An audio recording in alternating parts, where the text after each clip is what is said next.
നമ്മുടെ നാട്ടിൽ വെമ്പാല, അയ്യപ്പപ്പാല എന്നൊക്കെ അറിയപ്പെടുന്ന ദന്തപാലയ്ക്ക് ഒരുപാട് പ്രത്യേകതകളുണ്ട്.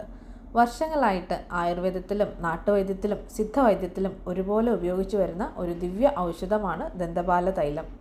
ആയുർവേദത്തിൽ ശ്വേതകുടജ എന്നറിയപ്പെടുന്ന ദന്തപാലയുടെ ബൊട്ടാനിക്കൽ നെയിം വരുന്നത് റൈറ്റിയ ടിങ്ടോറിയ എന്നാണ്.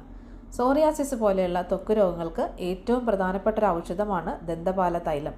ഇതിൻ്റെ ഇല ഇരുമ്പ് തൊടാതെ നുള്ളി ചെറുതാക്കി മൺചട്ടിയിലിട്ട് മൂടത്തക്ക വിധം ഉരുക്ക് വെളിച്ചെണ്ണ ഒഴിച്ച് വെയിലത്ത് വെച്ച് തയ്യാറാക്കിയെടുക്കുന്നതാണ് ദന്തപാല തൈലം. സൂര്യതാപനം ചെയ്തെടുക്കുക എന്നതാണ് രീതി. രോഗാവസ്ഥ അനുസരിച്ച് സൂര്യസ്ഫുടവും അഗ്നിസ്ഫുടവും ചെയ്യാറുണ്ട്. ഇത് ത്വക്ക് രോഗങ്ങൾക്ക് പുറമേ മുടി വട്ടത്തിൽ കൊഴിയുക, അലോപീഷ്യ, ഡ്രൈ സ്കാൽപ്പ്, ഇച്ചി സ്കാൽപ്പ് തുടങ്ങി ശിരോരോഗങ്ങൾക്കും ഉത്തമമാണ്.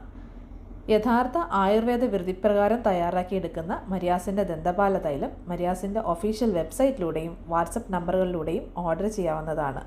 നിങ്ങളുടെ ആരോഗ്യപരമായ സംശയങ്ങൾക്കും സേവനങ്ങൾക്കുമായി മരിയാസിൽ ഡോക്ടറുടെ സൗജന്യ സേവനമുണ്ട്.